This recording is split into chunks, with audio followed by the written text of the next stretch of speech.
censure, which means it's also a verb, and it means to criticize sharply. All right. Today we have 8 more words that we need to do. We typically don't have this many, but we have to because of our library day and Miss Little. To gamble is a verb meaning to frolic, to romp about playfully. I might take my mask off. I'm thinking, Lacey, do you feel like there's about 12 feet between us two? Okay. I'm going to take it off right now. All right. So, immolate is another verb, and it means to have the word gamble followed by immolate is amazing because immolate means to kill someone as a sacrificial victim, usually by fire. I can't think of two different opposite meaning words there, but anyway. We have the word recondite, which is an adjective meaning difficult to understand or profound. We have the word martinet, which is a noun meaning a strict disciplinarian, a taskmaster. Quagmire, which could be a physical swamp or just a difficult or inextricable situation. I think typically around here we use it more of a situation. You don't hear a lot of people saying, well, I saw that quagmire, or I got stuck in the quagmire. You just don't hear about it a lot. But it's perfectly fine to use it for that physical term as well. A jibe is a verb. It is to scoff, to ridicule someone, to jeer, taunt, or sneer. Kind of almost like picking on. To me, jibing is like, it's almost like jab. If you jab somebody, well, if you jibe, it's like you're verbally jabbing them, if that makes sense. All right, agape is an adjective, means open mouth, surprised, something that just literally takes your breath away. You find out something and you're just, ah. And our final word today is carcinogen. Or carcinogen is a noun meaning causing cancer. Okay, so we're doing a sentence for each of those.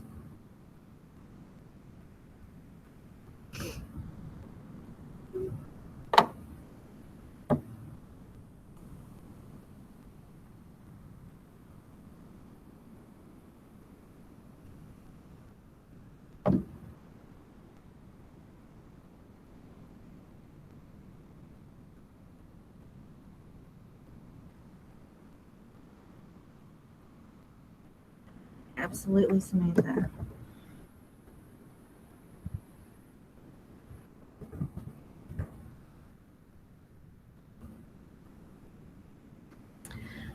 Okay, so again, I'm going to go ahead and run through what we're doing today. Sam is going to try to get on for just a minute while her hotspot is lasting, and then she's going to get off and do the rest of it, off, not in front of us. So we're doing those next 8 words. After we do those, we'll have 10 of our vocab words finished. The test will be on Friday. It'll be just like the other one. It'll be on the Google form,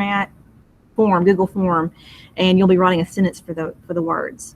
When we finish this, we are going to go ahead and go back to Dr. Maslow, and we are going to complete, I believe we are on the third, we start the third video today. So if we're about like last period was able to watch the third video. They took 5 notes on it in their journal, and that was all we did today. So I'm thinking that'll be what we do in this class as well.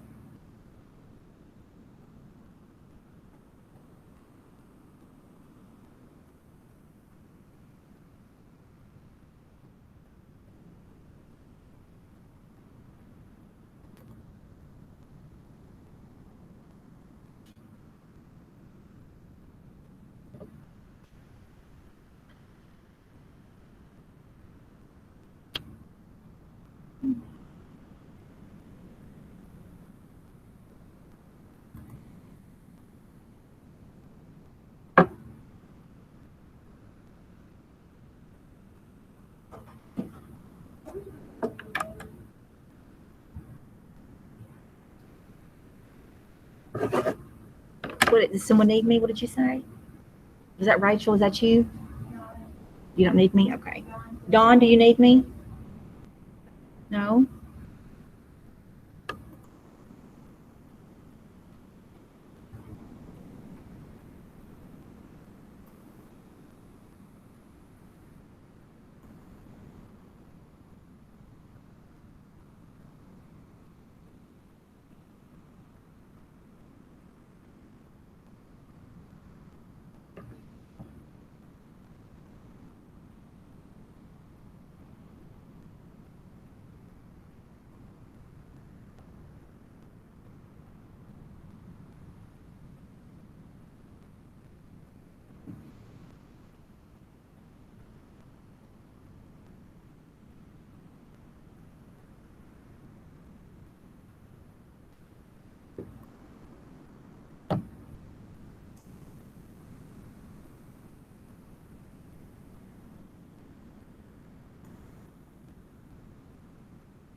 If you guys want a physical copy of the vocab, by the way, no one needs a physical copy. Okay, I make a few of those.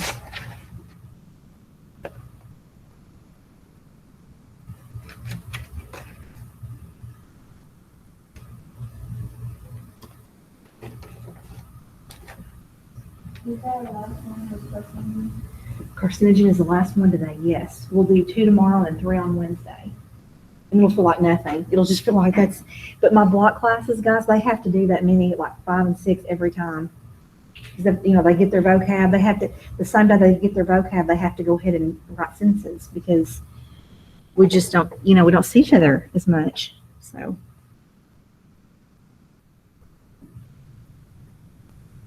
I think it's more fun doing them just a couple of days.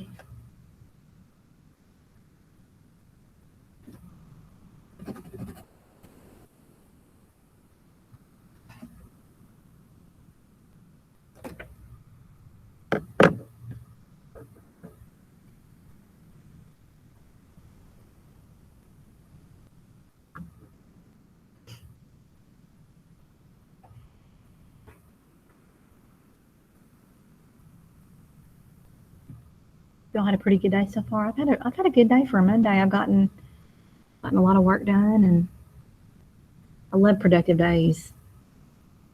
I feel like some days are not so productive.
Total is 10 words. We started out with our 2, deride and censure, from last Tuesday. So we haven't had a regular class since then because Miss Little's visit and then, library day, Thursday and Friday. So I'm going to remind my virtual people to make sure you guys come by and pick up your red folder. If you haven't already in the office, there's a red folder for you. Also, composite pictures need to be turned back in this Friday. So, are we ready to read our sentences, guys? I know some might not be completely finished, but I was hoping. Yes, Dawn. Can I go check myself out? I have to go to the doctor. Absolutely, yes. So, Dawn, after this, we'll go over the words, and we're going to watch that third video and take 5 notes. It's all on Classroom. You can do that. I've dated the third video today's date, so you'll know which one it is. It's under Beowulf. All right, guys. So, Leah, okay, so I'm trying to remember. I think this is my shy class. Does anybody want to read their sentences? I do. I don't care. Okay, my virtual people do not. I just always want to offer that. We love it when you do because you guys know what it's like.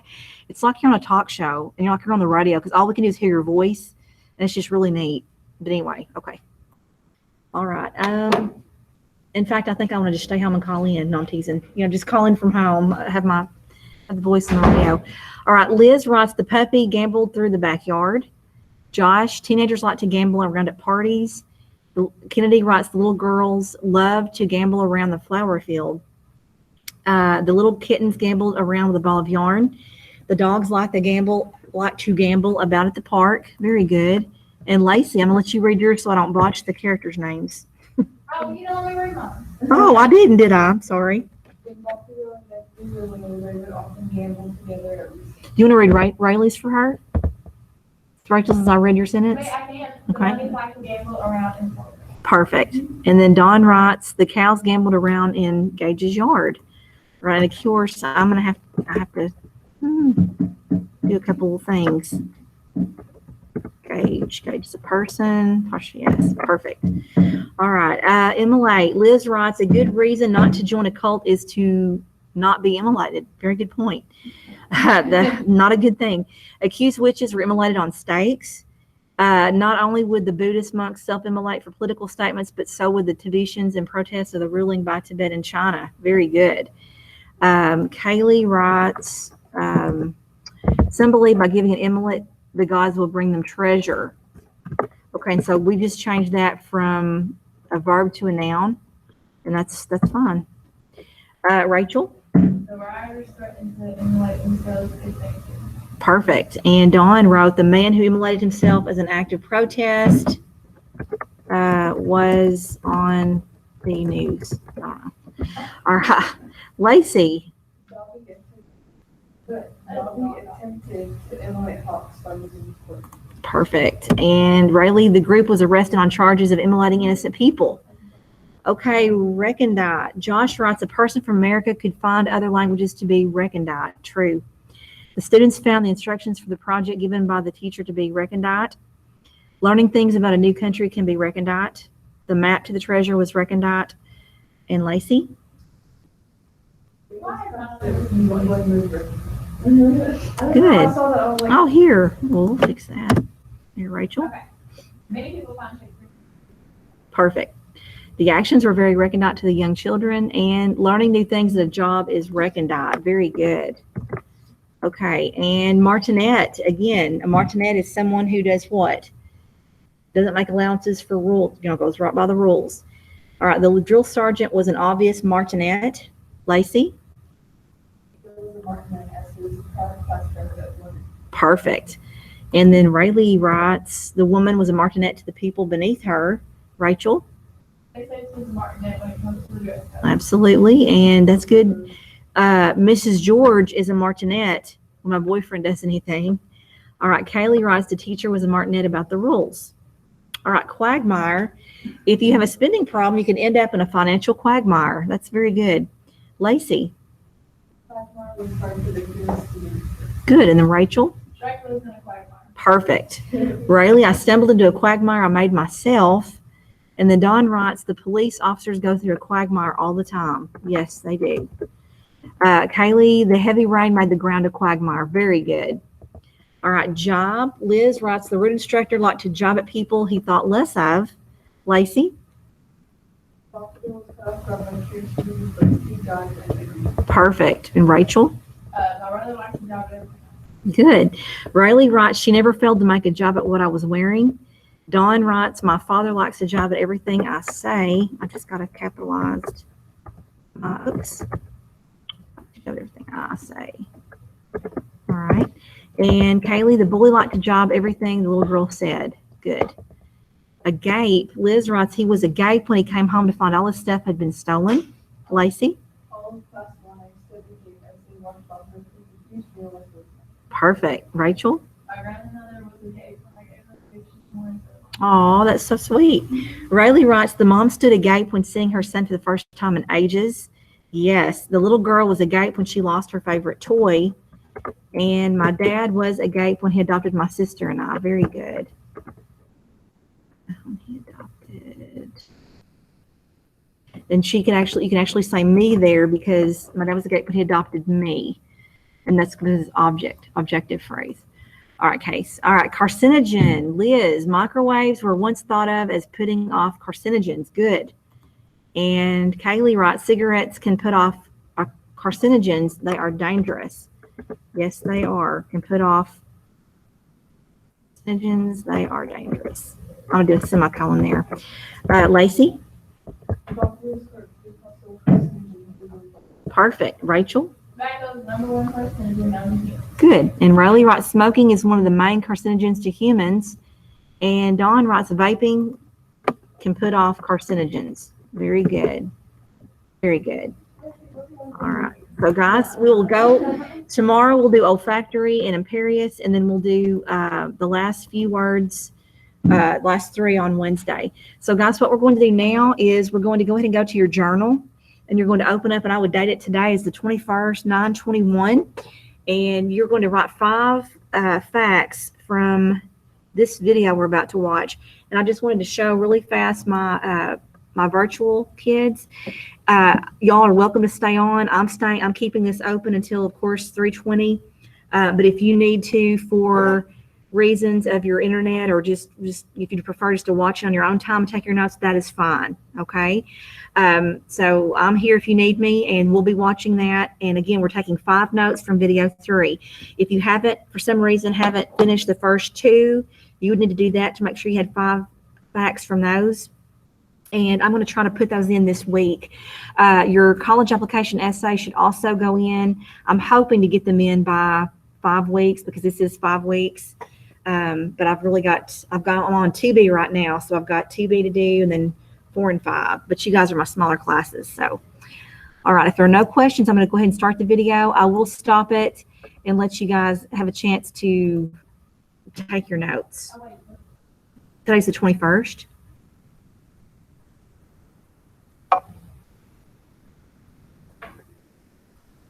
Okay. Are we ready to go? This Brit 10 video podcast on Beowulf. Today, lesson 3, the language of the Beowulf poem. There you are. Before we begin, I ask that you give the material the time and the attention that it deserves. I reserve the right to give you a pop quiz on any homework assignment, including this video podcast.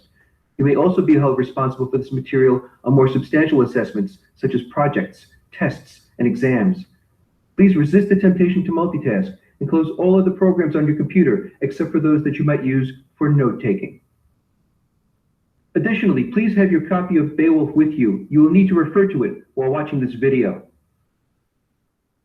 As you watch and listen, take notes, stopping and replaying the video as necessary.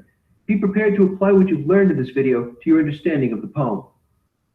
Finally, today's lesson is divided into 3 parts: what the Anglo-Saxon language looked like, what the Anglo-Saxon language sounded like, and the role of language in the Beowulf poem. Let's begin. You will recall that in the last video podcast, we considered how a lecture by J.R.R. Tolkien and the discovery of the burial ship at Sutton Hoo shaped the way in which we look at the Beowulf poem today. That today, we look at it as a work of art. So if we're going to consider Beowulf as a work of art, then we have to look at the language of the poem itself. We have to ask ourselves a few fundamental questions about that language. And the first of those questions is simply this: what did Anglo-Saxon look like? Now, to begin to answer that question, I'm going to give you a little taste of paleography, which is the study of ancient handwriting. Do I need to stop there? You writing that down? No? Okay. What I'd like for you to do, Paleontography? Oh, excuse me, paleography, the study of ancient. Okay. Okay, good. now is to open up your Beowulf book to pages 2 Of course, we're not and doing 3. this. We're just listening. If you look at page 3, you'll find that the words there make sense to you, even if you don't know what the poem is about or what's happening at that given moment in the story. And that's because that side of the book is written in modern English, the version of English that you and I speak, the language that English-speaking people have been speaking since the 16th century. But if you look at the text on page 2, you will see that it is much more difficult, if not impossible, to read.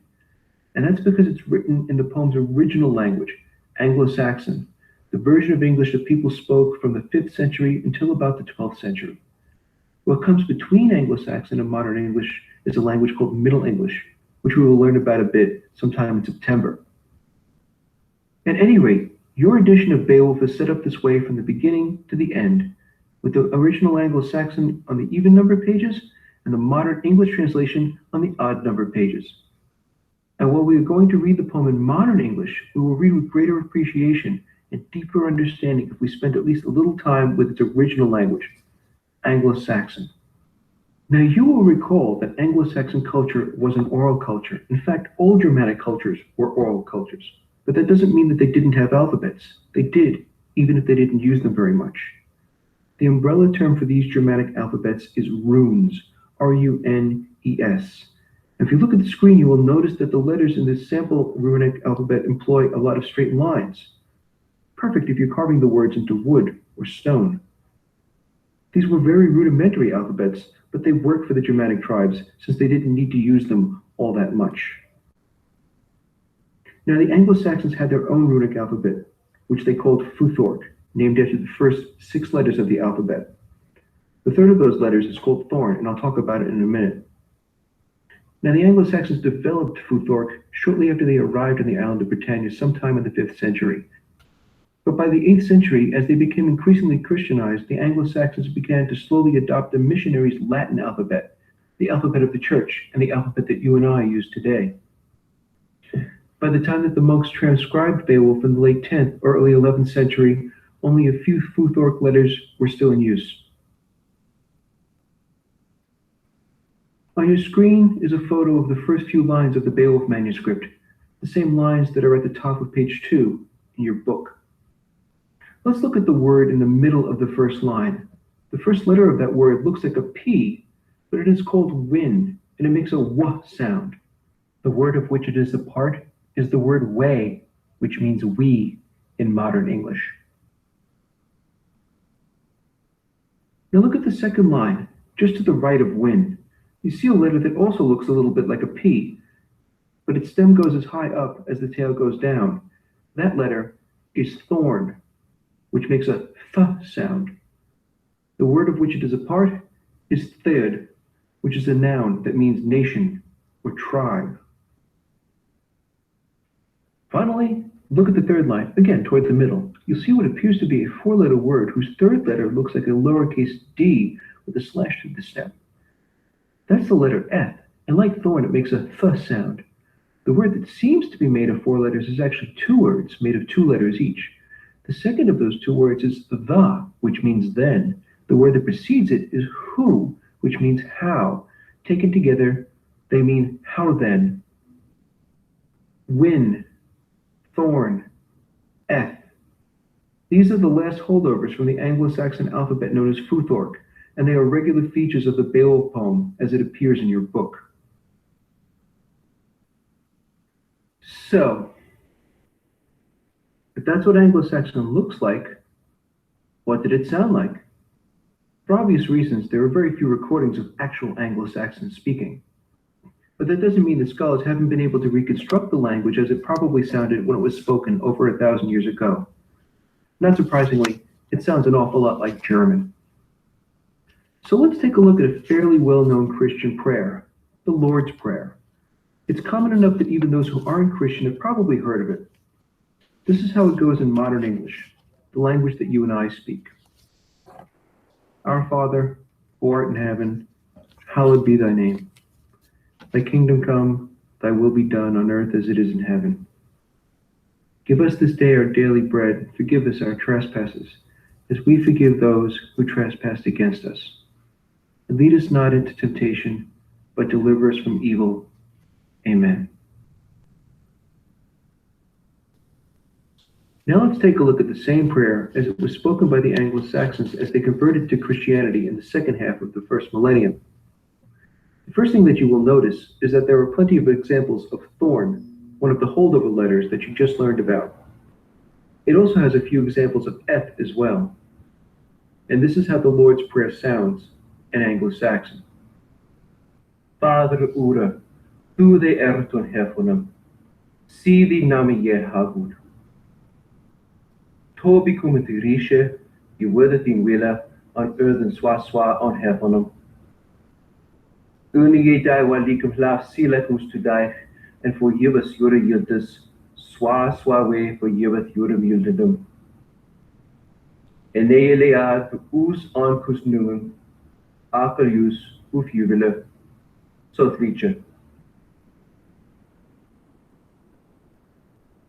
If you look carefully, you will see that there are a number of words that you can recognize.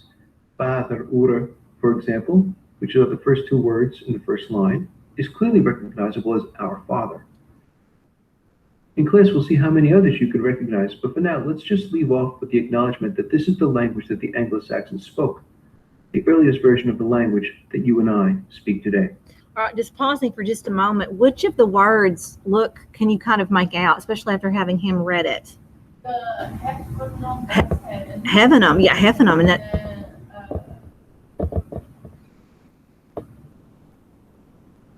The Nama, my name.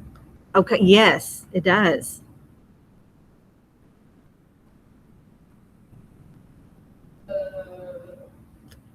I spot two more that really look and sound like what we say today. Today. And then one more.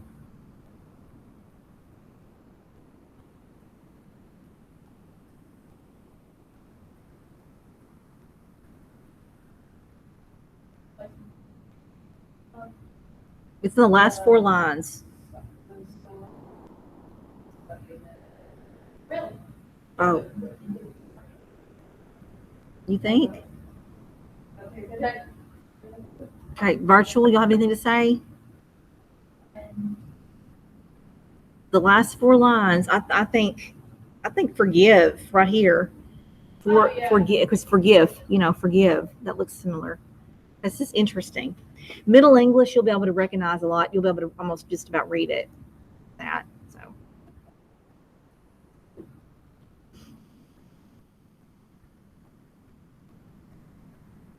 We're going to move on now to the third part of today's lesson, the role of language in the Beowulf poem.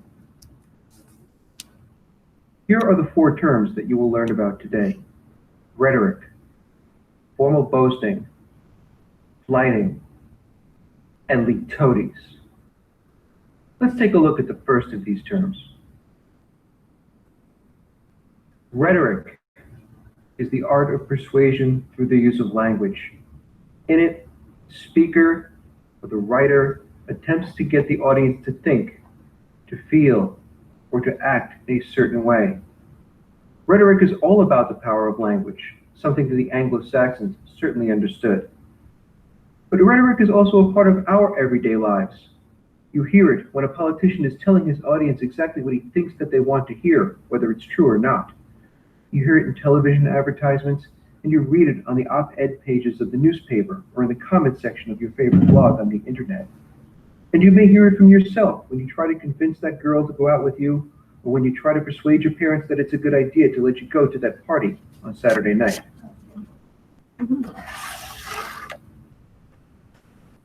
In its simplest form, rhetoric can be reduced to three elements: the speaker, the purpose, the speaker's goal, and the audience, the person or the group that the speaker wants to persuade. Throughout the year, we will examine the power of language through the lens of rhetoric.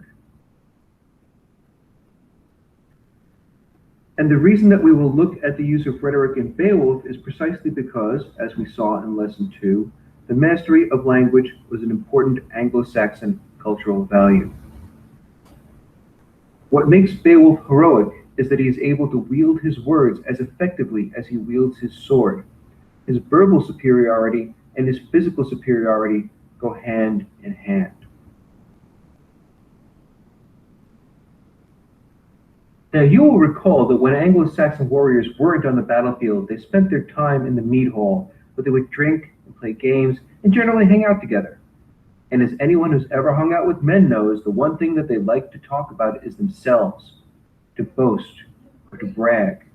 Anglo-Saxon men were no different, but for them, bragging was a ritualized event, one in which each man would try to assert his superiority by letting the others know just how awesome he was.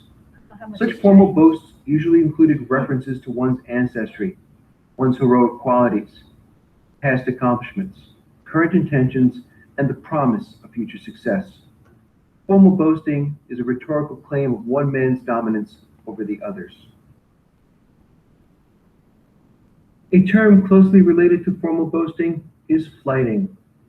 A regular part of life in the mead hall, flyting was a highly competitive, ritualized form of verbal fighting that consisted of a series of insults and boasts. It was both entertaining and deadly serious.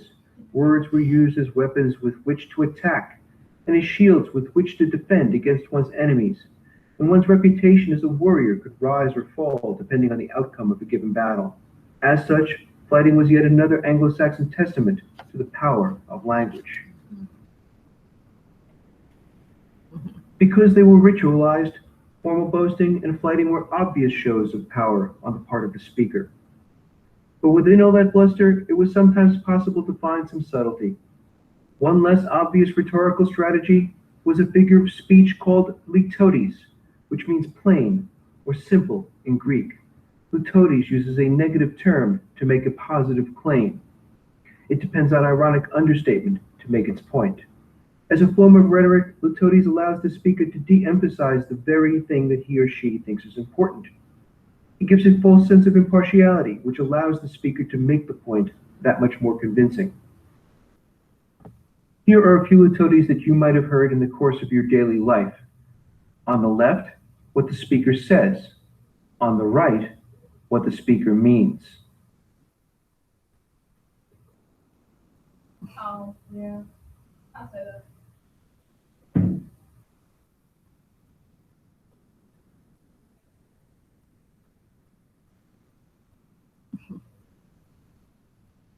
Note that in each example on the left, the speaker is using a negative term to make a positive claim.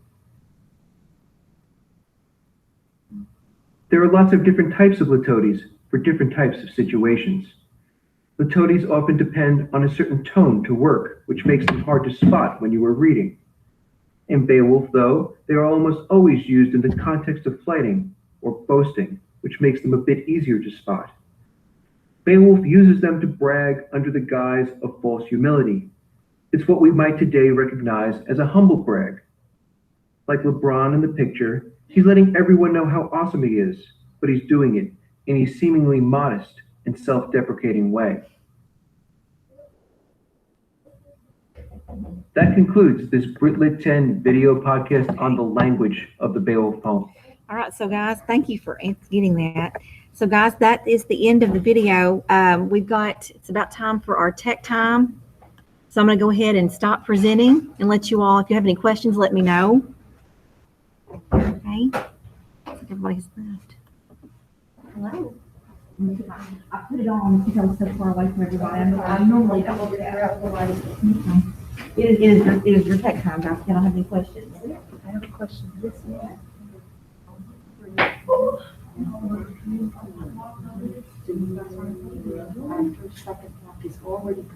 Yeah, that's right. Yes. Yeah, we would not leave until that. preface, because your preface third, Right. and then you have classes fourth and fifth, with the exception of Ms. James, who's in this RTI fifth. Right, that's right.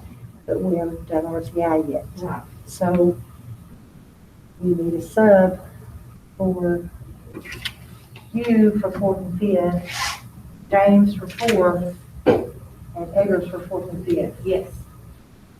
Okay. Yeah.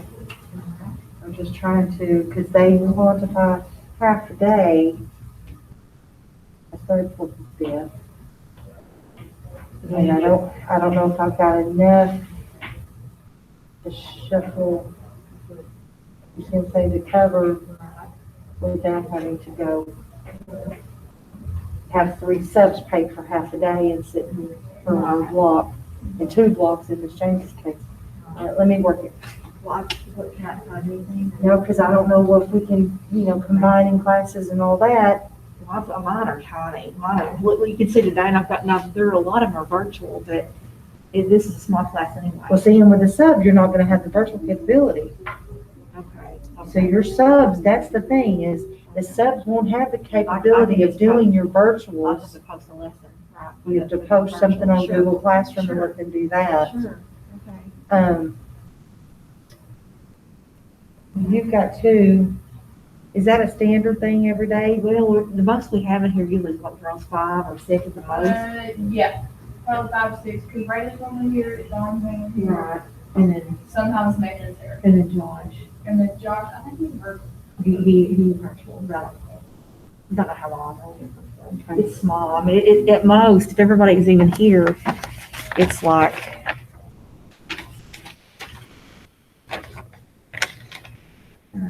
They don't have they don't number these. 3, 12 people at most. It's never, in my What four. what does Eggers have? I don't know what she. Because she has more. Okay, she might have, my bigger classes are in the morning. I have like 30 and. Okay. 6. Do you want me to email her, do you want me to ask her? I can. And I feel like Miss James' floor is not, well, no, hers is big. Her floor is big, it's pretty big. Floor's big. Mine is not big, but it's probably average size too. So I'm wondering if, okay, can we do this? I have 19. But you wouldn't be able to combine Sheriff's sub with James. Because James's 4 It's is, just good size. I mean, it looks like it's a good size. I don't know the number exactly, but. because see, it's not like, because I mean, James's sub could cover your 5th, no problem. But, it's just combining your 2 4s. So I think there's too many. Right. I don't know what Heather's size on either, but I've got several virtual. Some of them I'm getting more virtual. The leader goes, this thing like that way, but we don't need to depend on that. Yeah, and see, and that's the thing is, it's not so much, because your virtuals, you can accommodate with your Do Google you want me to Classroom. send you numbers, like ask them numbers, like? Send me that, yeah, if you would. What are your virtual, or you don't even know virtual, you just need to know how many. No, ask them if they can account for if they can guesstimate, Got it. because that's, at this point, that's all we can do. Sure, What have you been having virtual sure. versus in person? Because if it may be, subs can't do anything for virtual, so Right, it may be that you're both gonna post a Google Classroom, right. that we could take a small and put them in the same room with one sub. Sure, that makes sense. Mhm. But we gotta make sure we still maintain social distancing and all that I've stuff. got like probably 10 averaging on floor, and you're gonna have to remember this, I'll get Yeah. on to you, but yeah, mine are small. If you don't mind looking I at will, that, I will. and then I'll wait and go do a sub request after I hear back from That that. way you can plan better. And then I'll make sure with Mr. George that it's okay that you do that. You need to know our numbers, so I'll just ask them what their numbers are, and I'll get it to you. She probably, real quick, probably either later today or, Well, Ms. James is out today, I know, but she memorized her email, but it'll be. I'm and sure- tomorrow is fine, tomorrow's fine. Thank you so much, I'm so sorry. That's okay, I'm just trying to, We would've had all this done this summer, but we couldn't go. And we didn't even, they're yeah, not they open. weren't open. So we would've never, I've never done this, I've never, And it's fingerprints to do your license. fingerprint, it is fingerprints, and then they're closed like an hour and a half during lunch, and we have to work with what they have, And then it'll stay open after hours They either, don't so, want it yeah. reached. It's just, it's Yeah. frustrating, but we, Well, and in this case, it's better in the afternoon because all of them have that third block. Absolutely. But there's no way you can get there and get back in.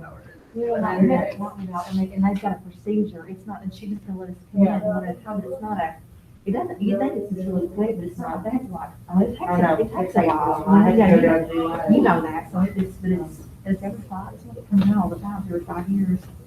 Which I don't mind, Yeah. but it just, or in December, not yet. So if you don't mind giving those to me, and I'll hold these on my desk and I'll make sure, like I said, I'll make sure that not only I can look at it, y'all make sure it's feasible. If you have any recommendations, put that in the email, that it's better if I combine this versus that. Then I'll do a last, check with George before we go pull that trigger. Thank you so much. Just to make sure, we're not. I know, we're trying to think through, thank you so much. Thank you. All right, now, see, it's like you're doing it, the Friday, the Friday. Friday, That's what me and my brother did. that's what told me to do. And what about just the variety, the boxes, it's expensive, yeah. Yeah, it's kind of expected. It is. And we use rhetoric all the time, how we gonna ask something different. We might ask our mom differently than we do. Yeah. Oh, yeah, yeah. Y'all have an awesome day. All right. I just, we are, what we're doing, we are getting our fingerprints for our license. We're leaving, not this week, next Friday. We're planning on being here, all 3 of us. So we're saying, we're just going to get our fingerprints. We would have, some of we never thought we would have. Like, get our license, we have to do that for That's crazy. It's crazy. I was letting them know what was going on. I typically don't get on like this. I don't, it's, I'm gonna be here, but I had to. So, I'm sorry. bye, girls. Have a good day. See you tomorrow. You too. Bye.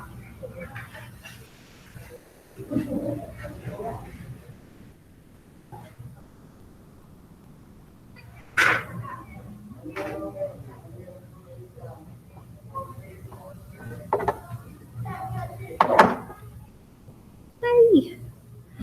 Bye, guys.